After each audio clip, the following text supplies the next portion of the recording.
ভারতবর্ষের সবচেয়ে পুরনো শহর হলো কাশী।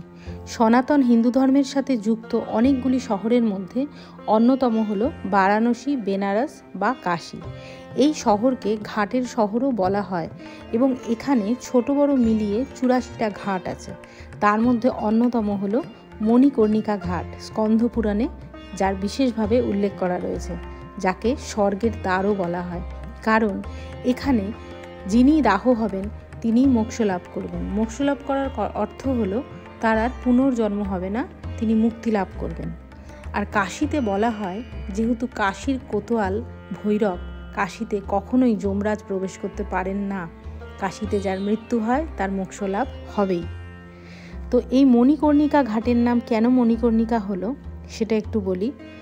মা পার্বতীর কর্ণকুণ্ডল স্নান করতে এসে কুণ্ডে হারিয়ে যায় এবং একই সাথে মহাদেবের তৃতীয় নয়নের মণিও হারিয়ে যায়। সেই জন্যই মহাদেবের মণি এবং পার্বতীর ওই কর্ণকুণ্ডল থেকে মণিকর্ণিকা নাম হয় এই ঘাটের। সারা দিন এই ঘাটে চিতা জ্বলে। প্রায় প্রতিদিন 400 থেকে 500 শবদাহ এখানে করা হয়।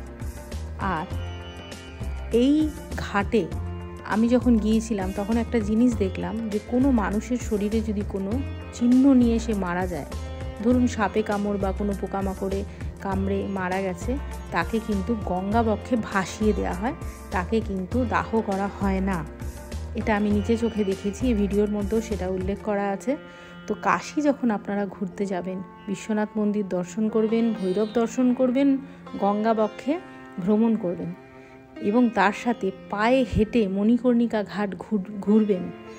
সেই মণিকর্ণিকা ঘাটে শবদাহ যখন দাহ হয় সেখানে কিছুক্ষণ দাঁড়াবেন, সেগুলিকে অনুভব করবেন। জন্ম মৃত্যু নিয়ে কিন্তু আমাদের জীবন, মৃত্যু একটা বাস্তব ব্যাপার, মৃত্যু প্রত্যেকের জীবনে আসবে। মৃত্যু হলো মুক্তি, মৃত্যু কিন্তু ভাগ্যবানের হয়। আর কাশীতে এসে যার মৃত্যু হয় সে সৌভাগ্যবান। তো কাশীর ইতিহাস বলে শেষ করার মতো নয়, অনেক অনেক কাশীর অনেক বড় ইতিহাস। এই ইতিহাস সম্পূর্ণ আমরাও জানি না, পুরোপুরি জেনে উঠতেও পারি না।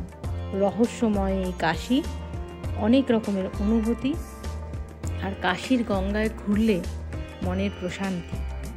তো ভিডিওটি আজকেই এখানে শেষ করলাম। কেমন লাগলো একটা কমেন্ট করে জানাবেন। আর আজকের মতো ভিডিওটা এখানেই শেষ করলাম। নমস্কার।